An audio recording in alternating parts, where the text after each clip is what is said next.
Então, nesse momento, fechemos os nossos olhos, elevemos o nosso pensamento ao alto e rogamos a Deus Pai, bondoso e misericordioso, a permissão para mais esse estudo. Pedimos a proteção dos anjos guardiões, protetores e benfeitores, para que esteja presente nos lares de cada um aqui participantes, neste momento e nos outros que virão assistir o vídeo gravado. Pai, abençoa essa aula, dai-nos o entendimento, que seja de fácil compreensão e de fácil instrução. Que assim seja e assim é. Hoje, nós vamos estudar o Código Penal da Vida Futura. O Código Penal da Vida Futura está no livro Céu e Inferno, a Justiça Divina segundo o Espiritismo, no capítulo 7, Penas Futuras segundo o Espiritismo. Nós vamos fazer a primeira parte. Nesse momento, nós vamos dar uma pequena introdução. E essa pequena introdução, ela está no próprio livro Céu e Inferno. É colocado os princípios da doutrina espírita sobre as penas futuras. A doutrina espírita, no tocante às penas futuras, ela não se baseia, como outros pontos, sobre uma teoria pré-concebida, de forma alguma. Ela não apresenta um sistema para substituir outro sistema. Em todos os seus aspectos, ela se apoia nas observações. Toda a nossa doutrina, ela foi colocada de uma forma clara dentro das observações. E é isso que faz a sua autoridade, é isso que faz ela verdadeira. Ninguém imaginou que as almas, após a morte, devessem estar nesta ou naquela situação, naquele sofrimento, naquela dor, naquela angústia, naquela subjugação, naquela fascinação, naquele estado inferior ou superior. Foram quem que veio e nos colocou como eles estavam? Os próprios seres, os próprios espíritos, que já deixaram a Terra. E vieram o quê? Vieram nos iniciar nos mistérios da vida futura. Vieram descrever a sua situação feliz ou infeliz. Vieram descrever as impressões que sofreram e as transformações porque passaram após a morte do corpo físico. Vieram, enfim, o quê? Completar esse ponto, o ensino do Cristo. Não se trata, o Código Penal da Vida Futura, não se trata do relato de um espírito só, de um único espírito, que poderia ver as coisas apenas do seu ponto de vista. Nem se trata de uma revelação particular feita por um único indivíduo, por uma única pessoa. Ele fez, não.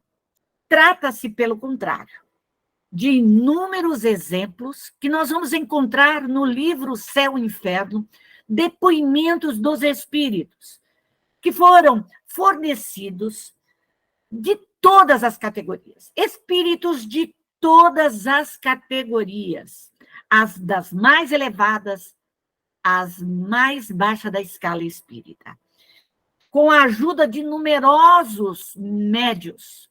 Não foi um médio, 2 médios, foram numerosos médios, espalhados por todos os pontos da Terra, de maneira que a revelação não é privilégio de ninguém, que cada um pode, por si mesmo, ver, observar, e ninguém é obrigado a crer sobre a fé nos outros.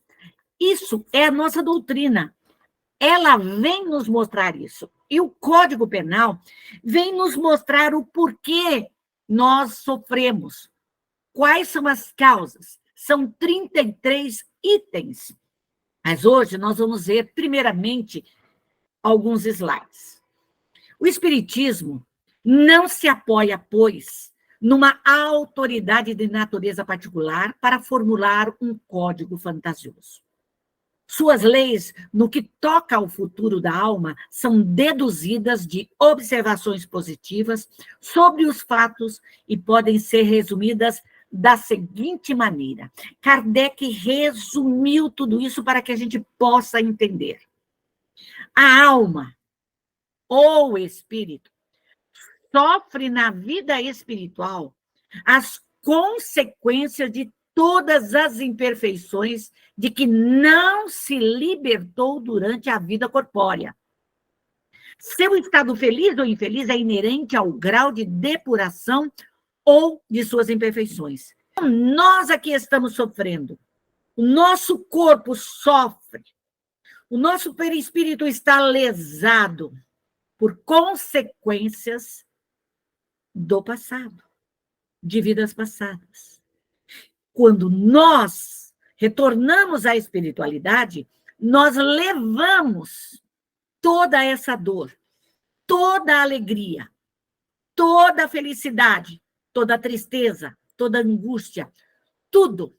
E nós retornamos à carne, ao corpo físico, para depurar as nossas imperfeições. O médium, ele tem que ter esse conhecimento do Código Penal da vida futura.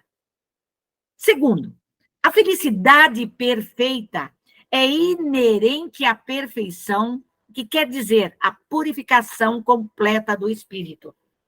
Quando nós estudamos a escala espírita, nós verificamos que nós saímos do reino mineral, vegetal, animal, e passamos para a fase do homem, aonde ali nós passamos pelo aquele período de imperfeições, que são os espíritos impuros, que são os espíritos obsessores, os rivais, os nossos adversários, os espíritos brincalhões, os espíritos pseudo-sábios, esses espíritos que estão dentro desta nossa ordem, do qual nós vivemos, neste mundo de provas e expiações.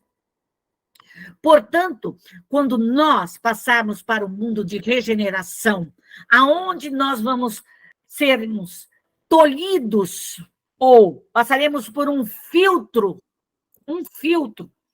das nossas imperfeições, nós vamos merecer esse mundo regenerador.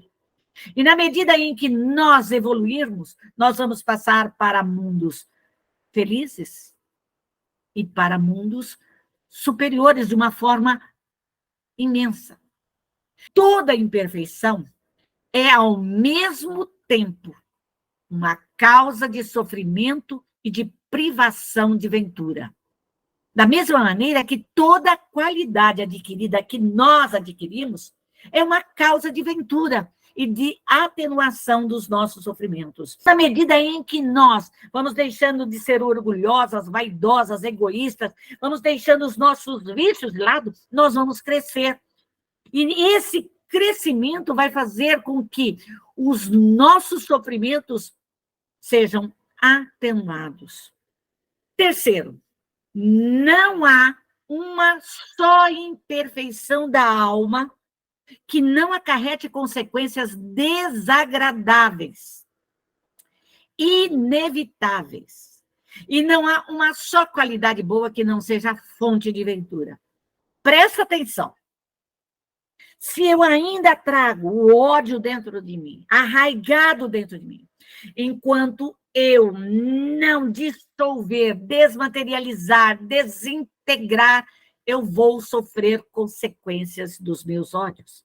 Se eu não souber trabalhar os meus pensamentos, e os meus pensamentos forem impuros, e eu começar a criar coisas ruins, eu vou sofrer consequências das minhas imperfeições. É importante a importância de nós trabalharmos na nossa reforma moral, de mudarmos, de crescermos, de dissolvermos o nosso orgulho, a nossa vaidade, o nosso egoísmo, todos os males que podem e assolam o nosso corpo físico, o nosso perispírito. Na medida em que nós vamos nos melhorando, na medida em que nós vamos dissolvendo, nós vamos crescendo. A soma das penas é, assim, proporcional à soma das imperfeições. Escreva as suas imperfeições. Escreva. Você vai sofrer pela proporção. Como a dos gozos é proporcional à soma das boas qualidades.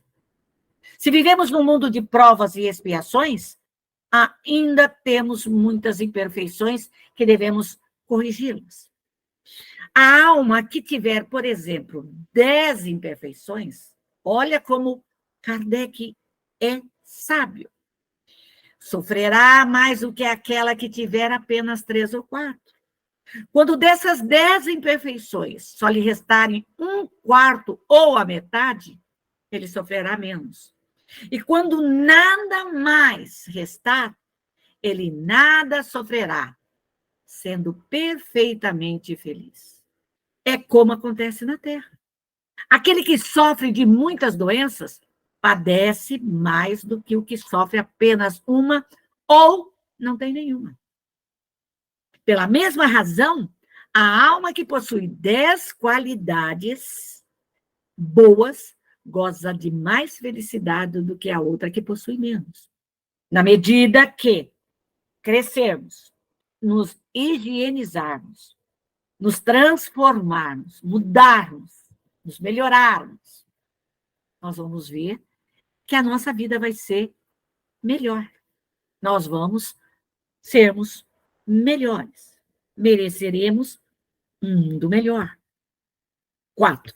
Em virtude da lei do progresso, tendo cada alma a possibilidade de conquistar o bem que lhe falta, em virtude da lei do progresso.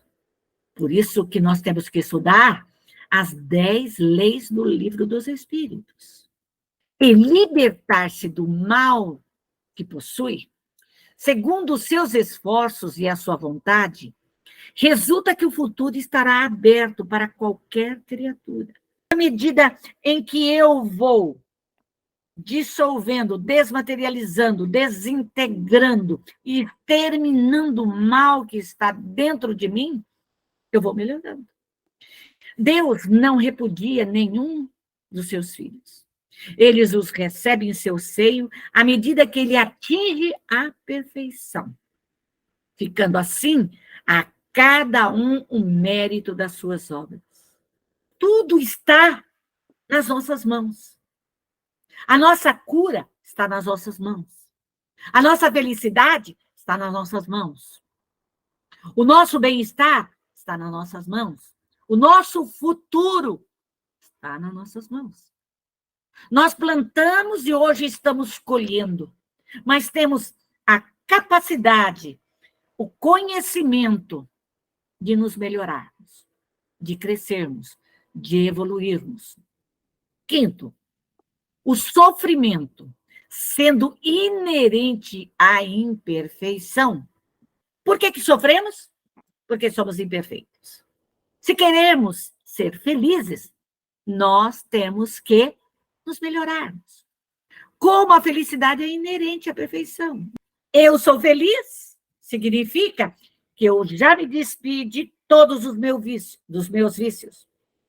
A alma leva em si mesma o seu próprio castigo, onde quer que se encontre. Você pode ir para qualquer lugar encarnada. Você pode retornar à espiritualidade. Você vai ser o que você é. Por isso que a gente diz, o parente morreu, ele era muito bonzinho. Virou santo? Não. Ele vai ser, e vai levar, e vai ser a mesma pessoa que ele é. Aqui e lá. Não há, pois, necessidade de um lugar circunscrito para ela. O inferno está assim por toda parte, onde quer que existam almas sofredoras. Se nós quisermos fazer da nossa vida um inferno, nós fazemos. Do nosso lar, o que a humanidade está fazendo com o planeta Terra? Transformando num grande inferno. mentes poluídas, mentes corruptas, mentes orgulhosas, mentes gananciosas, mentes e espíritos perdidos. Como o céu está por toda parte, onde quer que almas sejam felizes. Tudo depende de nós, do nosso pensamento, daquilo que nós criamos, daquilo que nós realizamos. Podemos fechar a boca e não falarmos nada, mas o nosso pensamento, nós temos que tomar cuidado com os nossos pensamentos, com aquilo que ouvimos, com aquilo que vemos, com aquilo que nós criamos. Sexto, o bem e o mal que praticamos são resultados das boas e das más qualidades que possuímos. Não fazer o bem que se pode fazer é uma prova de imperfeição.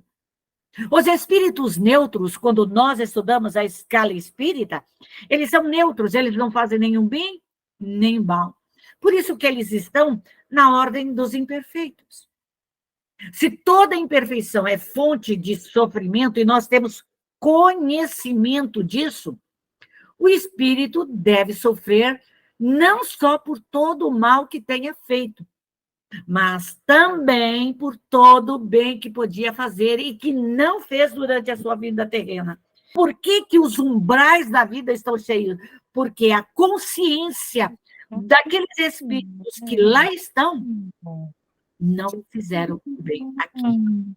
Sétimo, o espírito sofre segundo o que fez sofrer. De maneira que a sua atenção, estando incessantemente voltada para as consequências desse mal.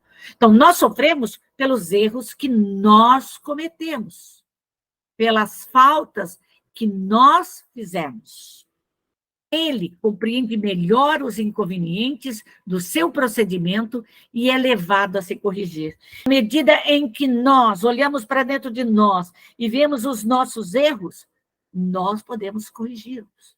Oitavo, a justiça de Deus sendo infinita, esse Pai misericordioso, esse Pai de amor e de bondade, essa inteligência suprema, todo o mal e todo o bem são rigorosamente levados em conta. Tudo aquilo que você fizer de bom vai ser levado em conta. Mas todo o mal que você também fizer vai ser levado em conta. Se não há uma única ação má, um só mau pensamento que não tenha consequências fatais, também não há uma única ação boa. Um só bom movimento da alma. Numa palavra, o mais ligeiro mérito que fique perdido. E isso, mesmo entre os mais perversos, porque representam um começo de progresso. Aquele que quer mudar, aquele que quer crescer, aquele que quer evoluir, aquele que quer corrigir as suas faltas, ele está dando um passo ao progresso, à evolução. E nós, espíritas, somos convidados a esse progresso, a essa moralização. Nono, toda falta que se comete, todo mal praticado é uma dívida contraída e que tem que ser paga. Se não for nessa existência, será na próxima ou nas seguintes. Porque todas as existências são solidárias entre si. Aquilo que se paga na existência presente não será cobrado na seguinte. Se eu estiver pagando nessa encarnação males que eu fiz em vida passada, lares que eu destruí, filhos que eu abortei, isso, e eu nessa encarnação passar por essa prova com galhardia, eu não vou sofrer mais essa prova. Eu não vou mais ser cobrado. Mas, se eu ainda deixei rastros, eu terei que corrigir esses rastros. Eu terei que crescer. 10º, o espírito sofre de acordo com as suas imperfeições, seja no mundo espiritual, seja no corporal. Todas as misérias, todas as dificuldades que ele enfrenta na vida corpórea, são as consequências de suas próprias imperfeições. O que nós estamos passando, a causa está em nós. A causa está em nós. Aquilo que realizamos, estamos resgatando. As expiações de faltas cometidas nessa mesma existência ou em existências anteriores. Pela natureza dos sofrimentos e das dificuldades que ele enfrenta na vida corpórea, podemos julgar a natureza das faltas cometidas numa existência anterior e quais as imperfeições que as causaram. Por que eu sofro? Eu tenho que avaliar a mim mesmo, a minha situação, o que eu estou passando, seja familiar, profissional, financeira, em todos os lados. E eu começo a verificar aquilo que eu tenho que corrigir, aonde eu tenho que me depurar, aonde eu tenho que concentrar mais e trabalhar mais. A expiação varia segundo a natureza e a gravidade da falta. A mesma falta pode, assim, provocar expiações diferentes, segundo as circunstâncias atenuantes ou agravantes nas quais ela foi cometida. Se a minha situação foi muito grave, eu abortei, hoje aqui estou. Não tenho filhos. Se eu desfiz vários e vários lares, hoje aqui estou, sofrendo consequências. Cada um pode avaliar qual é a sua expiação. Qual foi os agravantes da sua vida passada? E hoje você está aqui para se redimir, para corrigir. 12º, não há no tocante à natureza e à duração do castigo nenhuma regra absoluta e uniforme. Isso os espíritos nos colocaram. A única lei geral é a de que toda falta recebe uma punição. E toda boa ação tem sua recompensa segundo o seu valor. Então, vamos nós abrirmos a nossa consciência, olharmos para dentro de nós e começarmos a trabalhar e nos melhorarmos. Isso é importante para todos nós. E encerrando, a cada um segundo suas obras, no céu como na terra. Tal é a lei da divina justiça, ou da justiça divina.